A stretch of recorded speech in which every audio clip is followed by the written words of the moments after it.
Welcome everyone to Zoom into Books. We have a great lineup this afternoon for you. We have three of the award-winning contributors to Voices from the Pandemic, and I'm going to turn it over to Don Helin from here. Take it away, Don. Okay, thanks a lot, Kathy. And today we're going to talk about a couple of things. Number one, we're going to be talking about a little bit about writing memoirs. And then we're just going to tell people about our new anthology, which, by the way, received the honorable mention for the New York Book Festival, for which we're very, very proud and very pleased. And what we have today is three of the writers who contributed memoirs, and each one of them is a little bit different, has a little bit different story to tell, and I know you're going to enjoy them. So this is going to be a great time. And I'd like to make a quick plug is that the Voices from the Pandemic is available on Amazon, and also it's available on the Headline Books website. So either one, or I know various people in different parts. I know, like, I've had a lot of people who've asked me to sign a copy to them and stuff. So it's available. And just remember, as my good friend Rick says, sign books make a great guest present for a great holiday gift. Okay, let's take a minute and just think, what is a memoir? A memoir is a journey through the writer's past, and I emphasize it's not an autobiography, one's entire life, but it's simply a slice of life. For example, the summer you spent time on your grandmother's farm and learned to swim. In our case, this anthology takes emphasis during a very critical time in our country. And this is the period, January through June 2020, during the pandemic that we've all been struggling with. Think back to critical times in history. How about the Kennedy assassination? We all remember exactly what we were doing. Or 9/11. I know I remember, I was sitting on the front porch, I was here in Pennsylvania, having a cup of coffee, and the phone rang and my daughter said, "Are you all right?" I said, "What do you mean, am I all right?" She said, "Dad, turn on the TV." And I did, just in time to see that second plane. So those are things that we remember, and everybody's going to remember what they were doing during this period of time. And having written a memoir, documenting what you've been doing, is going to be terrific for people who are going to want to hear about it, read about it, for your family and for your friends. Now, when I retired from the Army, I knew there wasn't a big demand for a guy that could write Army regulations. So I attended a travel writing symposium from the Washington Post. And this was really changed my whole life a lot, because this is what started me as a writer and as a travel writer. And what I learned, and I have carried forth, and I think it fits here with memoirs, is travel brochures are just the facts. Just give me the facts. What's the population? How high is this? And is it a mountain or whatever? But a travel article attempts to try to bring the reader into the story. And the way that we try to do that as a travel writer is use creative nonfiction, which is a technique by using, what we're trying to do is use the tools of writing fiction to help spruce up that nonfiction. And that's what we're going to be talking about. So really, creative nonfiction, using those techniques, helps overcome what could be fairly boring nonfiction. So the key to a memoir is that we use creative nonfiction to try to bring it alive. What we want to do is create scenes that would, like a fictional story, by describing the sights, the sounds, the smells. So in March, my publisher and I began doing Zoom workshops. First, we did 8 weeks of fiction. And then there was more and more interest in memoirs. And we did 4 weeks in memoirs. And the things we discussed in memoir, number one, research. What you're trying to do is almost take your reader on a time travel. That's the way I like to look at it. And the organization, usually there's like a chronological or episodic. And chronological is just what happened here and happened then and happened then, because that's the way we live life.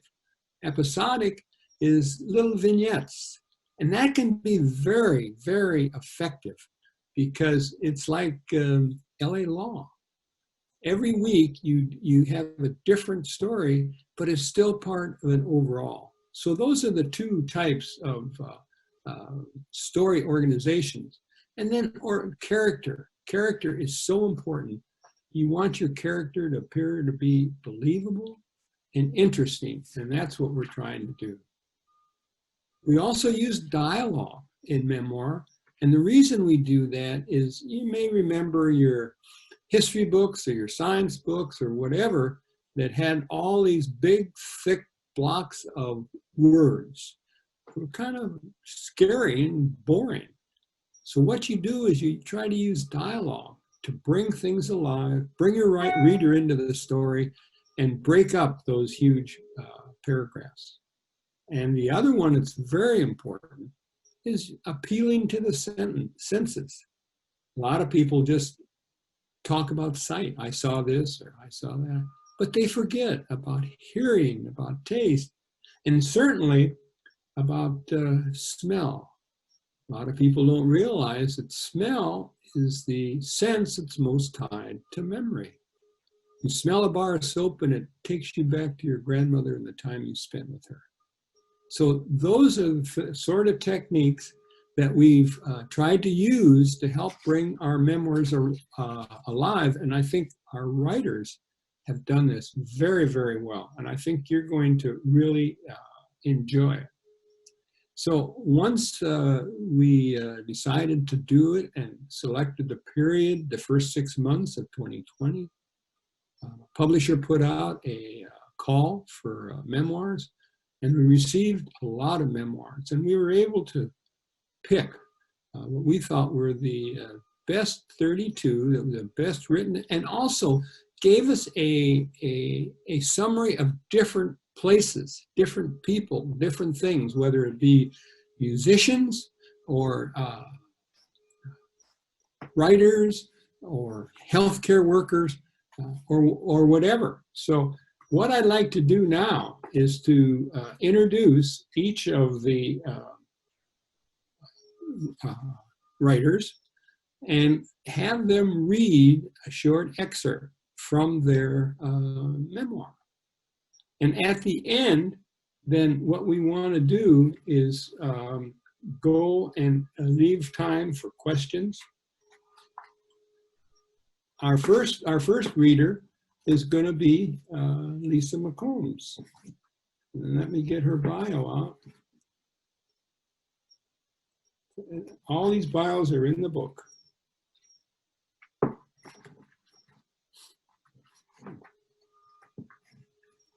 I'm sorry, I had it.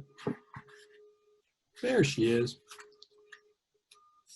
Lisa has fulfilled her life with a successful 33-year teaching career.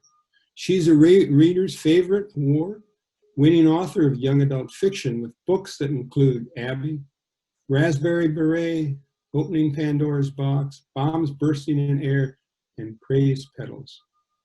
Lisa was diagnosed with multiple sclerosis in 2001 and is the author of the multiple award-winning book, I Have MS. What is your superpower? So please welcome Lisa McCombs. Lisa? Thank you, Don. It's good to be here. When Kathy asked me or asked her authors to contribute to this anthology, I was a little nervous about that because at that point, I didn't really know anything about COVID. And well, none of us did, I guess. But I just put a little something together and I entitled it, We Go Through It, and you'll understand more why by the time I get to the end of it. Diagnosed with multiple sclerosis in 2001, my life has become increasingly reclusive over the years. So when COVID-19 decided to visit the United States, things didn't change drastically for me. Or so I thought. All of a sudden, I missed a social life that I hadn't realized existed. My COVID-19 journey began in late February 2020. My parents and I had planned to visit my dad's sister in the state capital, Charleston, West Virginia. Whenever I have a book event there, we always take advantage of the opportunity to spend time with her. Retired and alone, she usually welcomed us with open arms, and I always enjoyed these visits. A self-proclaimed career gal, Aunt Sandra lived a rather lavish life of Southern values. She had a sitting room. That's where people sat. The beauty of her home always soothed me and inspired me to perfect my own home's aesthetics. The day before our departure, on the 2-hour drive south, my aunt's best friend called to let us know that Aunt Sandra was in the hospital with pneumonia. We stopped at the hospital en route to Aunt Sandra's house to find a shriveled version of my 6'1", 83-year-old aunt. Having suffered from rheumatoid arthritis all of her life, she had always managed to camouflage the twisted body parts, now prominent in the silhouette, tangled in the sheets of the hospital bed. She was alert, though. She knew us and was fast to apologize for not greeting us with a cake, as all good Southern Methodist women prepared for guests. This lapse in proper social etiquette seemed to disturb her more than her medical condition. She didn't particularly look well, but she also didn't appear to be on death's door. We left her 2 hours later in search of sustenance, promising to return the next day. Fast forward to 4 a.m., Friday, February 21st, 2020. The phone at my aunt's house woke my parents and me. Sandra Lee Myers had passed in her sleep. 2 weeks later, the first confirmed case of COVID-19 was reported in Kanawha County, West Virginia, home of our state capital, the place we had stayed before. I know what you're thinking, and I don't have an answer.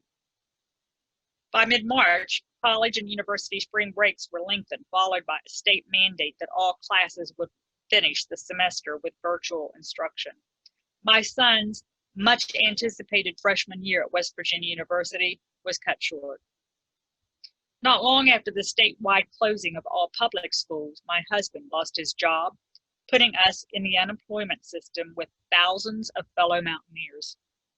School children either rejoiced at the unexpected reprieve from the classroom or suffered through days without the security of that safe environment.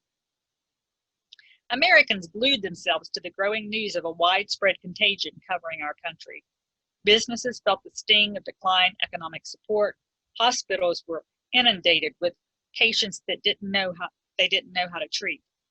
The shortage of hand sanitizer, antibacterial cleaners, and toilet paper led to consumer hoarding. After the initial concern about my family's future, my survival instinct kicked in, and I got busy.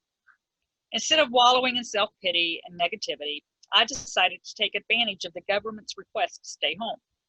I finished writing my next young adult novel. I worked diligently on my writing daily. I spent every morning with my diary, posted on my blog, or visited the lives of my fictional characters. Writing has always calmed me, and there was no better time to seek solace. When I wasn't writing, I knitted 3 baby blankets and learned that I would probably never successfully knit a sock. By May 1, I had exhausted my Netflix addiction and moved on to the Prime network. When I finally tired of the wasted life, I decided to convert spare time into physical fitness. I began exercising daily, starting with AM stretches, midday body groove sessions, and evening physical therapy moves learned from my previous sessions in the gym. Unfortunately, all of this self-love usually turned into a junk food feeding frenzy because I deserved it, right? Social media became my best friend. Facebook offered a community of like-minded folks, MS warriors, book geeks, writer friends, fellow parents, free knitting patterns, family, church services. It was all there. When Facebook didn't suffice, I learned about Instagram. My nieces have already pointed out how Technically behind I am. So I studied Twitter and Zoom events. Amazon online shopping gave me the instant gratification through the United States Postal Service that this pandemic warrior needed. Who doesn't like getting packages in the mail? For 3 months, I enjoyed weekly deliveries right to my own front door. At first, my credit card bill was a concern, and then I discovered the advantages of having Amazon Prime. I am now an Amazon junkie. With my Prime membership, I get free music downloads, access to movies, and purchase bonuses that really add up. The pandemic, my very first and hopefully my last, also turned me into a 21st century Gladys Kravitz, the iconic neighborhood snoop on the old Bewitched sitcom. I spent hours a day in my rocking chair gazing out at my lovely little neighborhood. I had a first row seat for rainstorms, suspicious foot travel, mail deliveries, and the great 2020 hydrangea theft on McHugh Avenue in Monongah, West Virginia. My elderly neighbors across the street effortlessly cultivate seasonal flora. I love looking out at the assortment of color from my non-green thumb existence. One early evening, I happened to glance outside the living room window to witness a young girl child pull over on her bicycle, fling it to the ground, and rush up to Ruth's front garden and snatch a dark purple hydrangea before riding away without a glance over her shoulder. At first, I smiled at Frank. Then she came back and grabbed 2 more balloons without even looking around for witnesses. The audacity! Once was cute, twice was criminal. At this point, I'm befuddled. What do? Open the front door and confront her? Report the crime to the neighbors? Alert the town cop? Not certain of flower theft protocol, I did nothing, but I did keep a vigilant eye on further activity across the street. If I felt helpless prior to Corona 2020, the self-preservation lesson I received during this event reinforced in me an uncomfortable dependence. Already aware of my MS reality, the equation of COVID-19 plus multiple sclerosis left me paranoid, afraid, and anxious. For weeks, I clipped disease monitoring newspaper articles from my daily journal. Then the local newspapers start going to print every day, revealing another scary truth. A shortage of cleaning supplies, toilet paper, bottled water, and paper towels ravaged the area while grocery aisles became empty. Small business owners went bankrupt while alcohol consumption grew. I wasn't totally convinced that this wasn't the biblical promised apocalypse. By July, the fate of schools resuming in the fall was unresolved. Sporting events across the nation were canceled. Positive cases of COVID-19 spiked once again. The world as we once knew it had become a masked society. What were we to do? In the words of children's author Michael Rosen, we can't go over it, we can't go under it. Oh no, we've got to go through it. That comes from we're going on a bear hunt. That's what we Americans do. We work through it. It looked like I had more time to work on that knitted sock. And I still haven't perfected it. Okay, well, thank you, Lisa. That was excellent. And now I know all of our people who are listening can see the quality of the memoirs that we have in our program. Next, I'd like to introduce Jennifer Diamond. Jennifer's first published short story appears in the Mindful Writers Retreat Anthology, Over the River and Through the Woods. When not hiking or surfboarding or kayaking, very active woman, Diamond is polishing her first YA novel. Now We Spin, third place winner in the Pennsylvania's 2019 Novel Beginnings Contest. And having been a long-time member of Penn Writers, I just know the challenges that are there. You can follow Diamond on Facebook, Jennifer Diamond Writer, Instagram, Jennifer D. Diamond Writer, or find her blog at jenniferdiamond@wordpress.com. Jennifer, please read your memoir, and I love the title, Fighting the Shadows. Hi, thank you so much, Dawn. Thank you for including my piece in this award-winning anthology. It's an honor and a pleasure. Thank you for inviting me today, and I'm happy to read my verse to you. It's called Fighting the Shadows. The bedroom door is open enough to let soft light stream across the room. My sandbag limbs feel pinned to the mattress. My head is a 50-pound boulder. When I force my eyes to open for a second, I notice my husband's black dress shirt. The suit shirt still hangs on the back of the closet door, even though it's been weeks since he's had to wear it, since he's left the house for work. It's become a part of the landscape, a testament to our resistance, our inability to admit we aren't going back to work, back to normal, anytime soon. The shirt, a dark outline against the light finish of the closet door, transforms into a liquid blob and slides off the hanger out of sight. My heavy eyelids close, then open with unfocused fuzziness, and the opaque shadow hovers at the foot of my bed, oozing malevolence. A freezing wave washes from chin to toes, like the early July Atlantic Ocean breaking over my shoulders without warning on the beaches of Cape Cod. My pulse whooshes in my ears. My screams stick in my throat. I'm paralyzed. This isn't the first time I've encountered the shadows. They began appearing when I was just 3 years old. I slipped, didn't fall, but water splashed over the sides of the bowl I carried. I bit my tongue to hold in a little yell because I didn't want to wake anyone up on Saturday morning. I pushed the screen door with my butt, went out onto the back porch, and poured water from the bowl into the kitten's dish. I set the bowl down and kneeled. I put my forehead on the wood, hands around my eyes, trying to see between the boards to where they slept. I whispered, "Here, kitty, kitty, kitty." The kittens ran up the porch steps. I opened my arms for them and counted them as they crawled all over me. Only 5? To keep track, I touched their heads.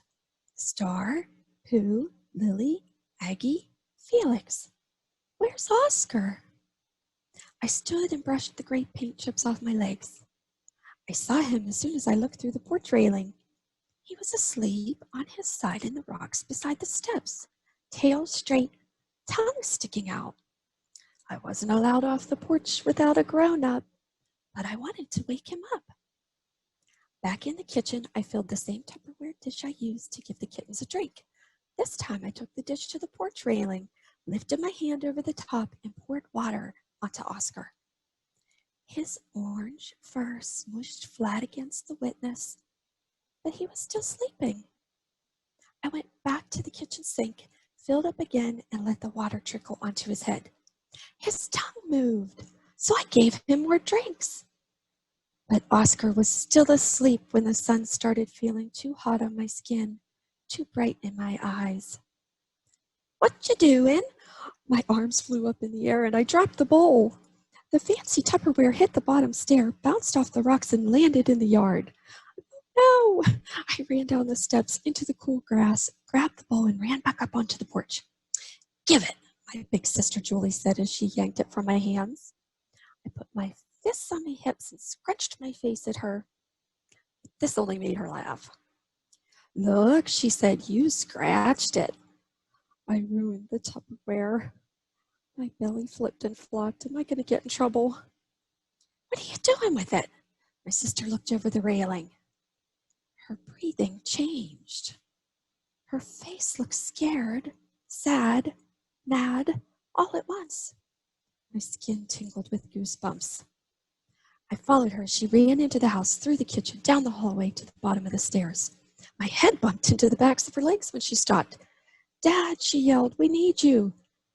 "What?" The closed bedroom door muffled his voice. "On the back porch." Julie was going to tattle on me. I was in big trouble. "What?" He stood at the top of the stairs, wearing only his white underwear. "Out back," my sister said. She spun me around, grabbed my shoulders. I tried to duck away from her, but she forced me to walk. I didn't want to go back that way. I spilled water all over the kitchen floor, and I scratched the good Tupperware. I went off the porch without a grown-up. I was bad. On the porch again, Julie pointed toward Oscar. Down there, she said. Her hands felt hot and heavy on my shoulders. My dad ran down the stairs. I knew this was serious because he was outside in his underwear. He said a curse word in a soft voice. Did he wake up? I asked. Julie squeezed my shoulders. No, honey. Why? I asked. He put one knee on the porch, but his face was still higher than mine. He looked down at me, his eyes red and watery. He's dead, honey. Why? Probably a Tom, he said to my sister. I didn't know what he was saying. Who's Tom? He put his hands on top of my sister's hands, which were still on top of my shoulders. Hot stuff splashed up in the back of my mouth. I looked down, pushing my toe into a splinter in the wood. The pain in my toe helped take away the burning in my throat. Julie's hands shook my shoulders. I turned my head to look at her. Her face was red. Long pieces of her blonde hair stuck to her wet cheeks. Her whole body shook. I looked at my dad. My face felt hot. My eyes were blurry. This was sad, but I didn't know why. I tried to wake him up, I said. My words felt like hiccups. I wanted to ask if I did good, if it was a bad thing to pour water on Oscar, but it felt like I might throw up if I tried to talk again. We need to bury him, he said to my sister. They went inside. I crossed my arms and put my hands on the cooling spot where my sister's hands had been on my shoulders. I sneaked a peek at Oscar, then ran inside to get away from the feeling like ants were crawling all over me. So that summer, when I was 3 years old, a shadow in the shape of a kitten started pacing the windowsill in my bedroom. I loved Oscar, but this shadow filled me with ice. I prayed, now mildly me down to sleep, repeatedly until I fell asleep. The shadows have appeared to me throughout my life during times of stress, not in the shape of a cat, but of opaque outlines peeking their heads through doorways, lurking around the footboard of my bed, or threatening to suffocate me while I lie paralyzed, fighting to move, fighting to scream. During this time of the COVID-19 virus outbreak, the shadows have returned. Still frozen in my bed, hot tears wet my pillow while the shadows continue to hover. Lifting to the surface of consciousness, I remind myself the shadows aren't real. They're a manifestation of a neurological pattern I inherited from my father called night terrors with sleep paralysis. I'm dreaming. It's only a dream. Fighting won't make the shadows disappear because they're a product of the synapses in my brain that misfire while bathed in stress hormones. Resisting stress doesn't cause stress to go away. The opposite is true. Instead, I slow my breathing, softening into each breath, slowing my heart rate, invoking the innocence of my 3-year-old self. I recite a prayer over and over until the shadow fades away and I fall back to sleep. I've taken comfort in the phrase alone together during this time of self-quarantine and lockdowns. Maybe your stress responses are similar to mine. I imagine Dr. Freud would analyze my nightmares of projections of my fear of death. Well, fearing death is human. Fighting the fear, though, is futile and only feeds the stress, which triggers the neurochemical changes which bring on my shadowy nightmares. I've come a long way since I learned what death meant for my kitten Oscar. I am learning not to fight, but letting go of trying to control the ever-changing flow of life. I practice being grateful in each moment and embracing whatever happens next, even when it's as difficult as our current challenging circumstances. Well, thank you very much, Jennifer. I'll tell you, I'll never hear the name Night Shadows again without flashing to what you have written. It's very well written, and it took a lot to tell that, and we appreciate that. Okay, our third reader is Connie Cousins. She's a retired certified registered nurse. Can't imagine how busy nurses were during this awful period of time. And she renewed her RN license when COVID-19 moved into the area. She is the mother of 4 and grandmother of 9 wonderful people. She has written for the Center County Gazette for several years. Her blog is cousins.com. Connie? You have to unmute. There we go. There I am. Thank you very much for having me, Dawn. This will be very interesting, and I'll be happy to read some of what I've written. Mine is called A Memoir in a Time of Upheaval. The last 3 months have felt like a whirlwind with no calming in sight. My heart ached with sympathy for the pandemic victims and filled with pride because of the dedication of frontline workers. I watched first with interest and then with horror as COVID-19 took over the news. Then came the quarantine orders and the strangeness of not hopping in the car and going to Walmart or having dinner out. The days blended into an extensive line of sameness, while the numbers of infected rose and I waited for my copy of a reenacted nursing license. Most of my years were spent in anesthesia as an anesthetist, but I kept for a long time the RN portion of that so that I could help and do, and I volunteered up until October of 2019. So it wasn't too hard to get it back again, but I did have to reapply. Wearing a mask didn't bother me as it did other people because for nearly 40 years I worked as a nurse anesthetist and wore PPE of some kind every day, but always the mask. I found that much good was coming out in acts of kindness among people worldwide. Entire families were home together at the same time, working, studying, attending class, all of it challenging. But in the slowdown, people also listened to each other and got reacquainted. For me, it's been a time of gradual slowing and prioritizing like I've never done before. I gave myself permission to be still, meditate, and read. At a different pace, I also wrote and put the final changes on a children's book that I have worked on off and on for years. As people began to adjust to the shutdown methods, they suddenly faced a new scene of brutality. The killing of George Floyd at the hand of a policeman, or rather his knee to Floyd's neck, produced shock and outrage. Protesters filled streets in cities in the United States and globally. My reaction was based on my own experiences growing up, like most people today. As I grew up, I never had a single Black person in my classes. A neighboring town was home to a few Blacks, mostly from the same family. The community treated them fairly as far as I knew. I reported for my first summer job in 1956. I worked at a drive-in ice cream stand from age 14 through my high school years. One of my first days on the job, my boss said, "If those Negroes come in here, you give them a paper cup, not one of our frosted root beer mugs." I asked why, but she just repeated her orders and said, "That's the way it is." I could not accept this. I had not been around Blacks, but my gut told me this was wrong. She was stingy as well and insisted we weigh each ice cream cone. When the boss lady wasn't there, I gave each person who ordered root beer a frosted mug.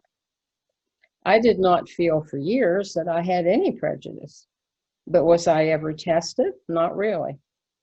As a young nurse, I only remember curiosity about my patients, regardless of their skin color.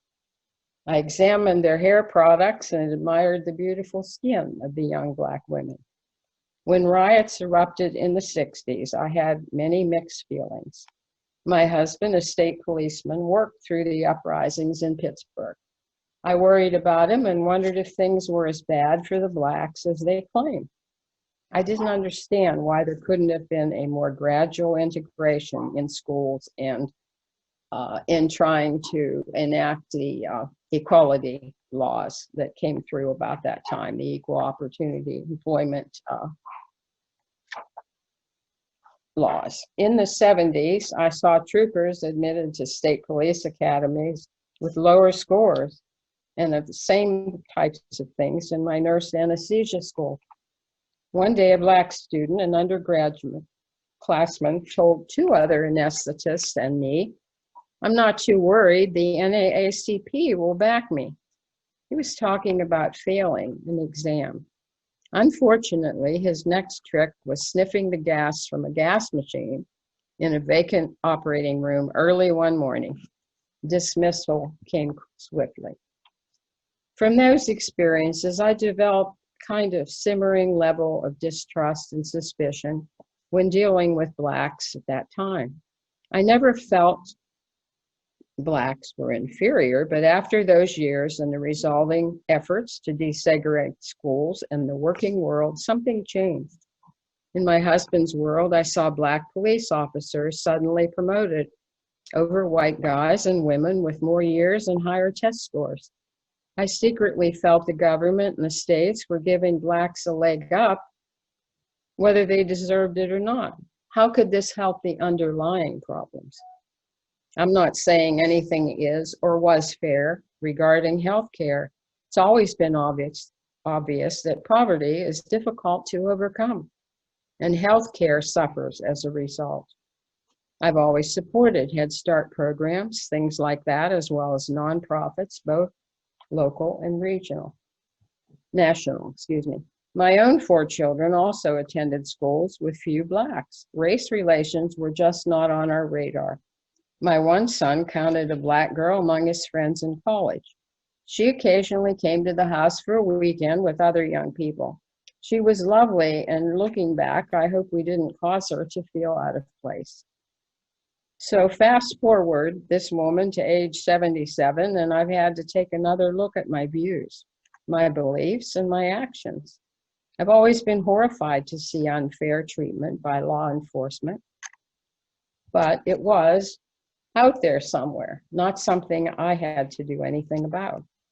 The worst thing I heard about when my husband had been a cop was a story about one of the police who had used his flashlight on the head of a young man known to all the force as a troublemaker.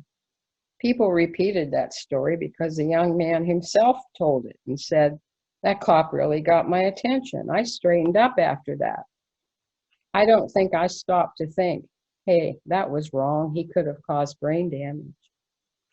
So now I wonder, how did we get to the point where a wrestle to the ground or a threat turns into murder? Has the world turned a blind eye for so long that nothing phases it?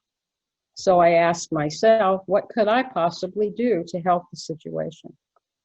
During this wild ride of pandemic plus brutality on the streets, I will, to the best of my ability, try to listen, write to congressmen and women. In other words, do something.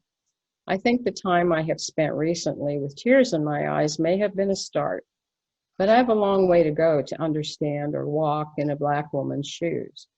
My first order of business to be a better neighbor was to question my only Black friend from the various groups supporting the protests. I wanted to know if Black Lives Matter was doing good work in her opinion. She gave several websites to check out. This weekend, as I wrote this, the protests to commemorate a young man's death last year by a police officer were orderly and meaningful. I made plans to try to attend perhaps the next one and learn a little bit more from that. No, I can't understand, but I can stand and take a stand behind and with the Black citizens of our community. Just like the pandemic, we're still in the middle of. Education is the key. So many people didn't understand why wearing a mask was important. I heard many times, I seldom go out and I'm okay. If I get sick, it'll be my fault. That is true, but it's also very selfish. Those people not believing in the science or feeling it's their choice only are putting those of us who live near or work with them in danger every day. Thank goodness most people have gone the way of serving their fellow man and their neighbors during COVID. They pick up groceries, they give generously to food banks, they check on neighbors, they offer to pick up someone having work done on a car or anything else they can do to help. These good neighbors are also on the front lines and serving in their own way. We will get through this with faith, energy, and ingenuity. Well, thank you so much. That was excellent. I think our listeners are going to understand that we have selected memoirs from a variety of different areas, interests, and backgrounds. And I think that's what makes this anthology so interesting and so much fun to read. And sometimes it's not fun to read because there's some tough stories in there, but you know what? It can be very, very help you understand. Okay, what I'd like to do is just take a couple of minutes. We're getting ready to open it to general questions, but I'd like to ask each of the writers, first of all, starting with Lisa, has anything changed over, you probably finished your memoir around summer. What have you seen change? Anything? As far as society,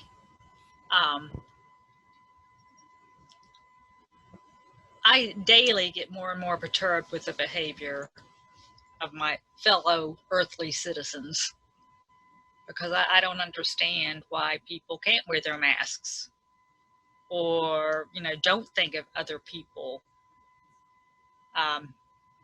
suffering from COVID. My son and my husband and I, my husband is a first responder, so he puts himself in danger daily, and it's frightening.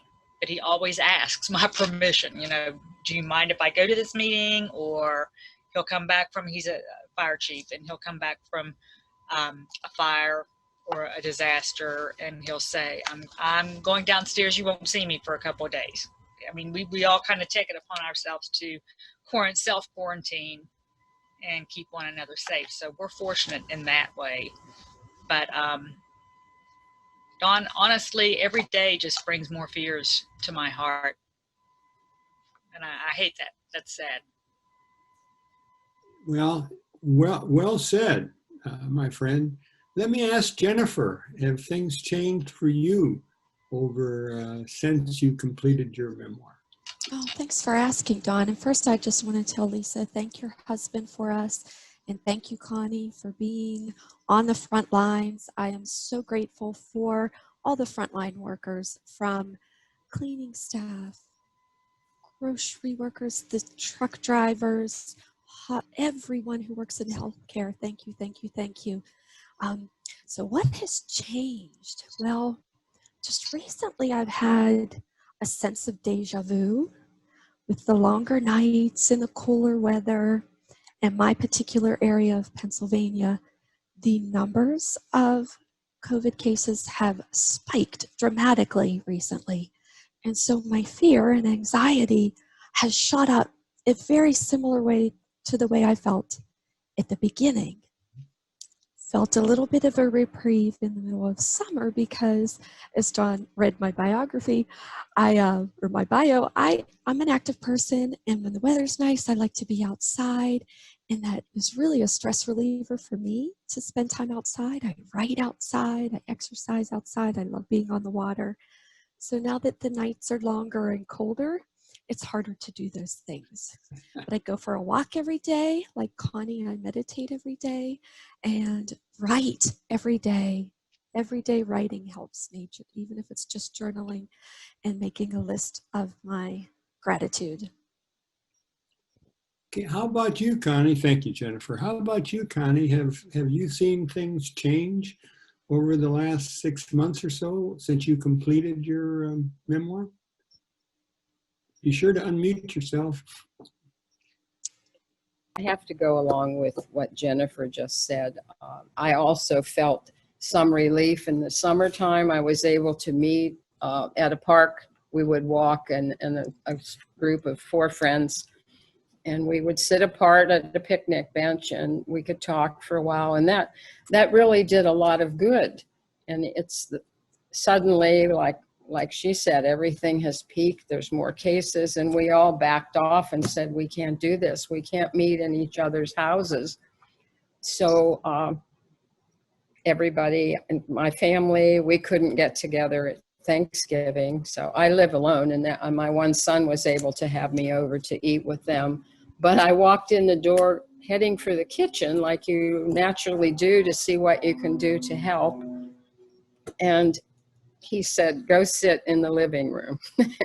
They were protecting me because their one daughter had come home from Philadelphia, and I had not been around her, for almost a year. So anyway, that's a definite change in the way we live our lives.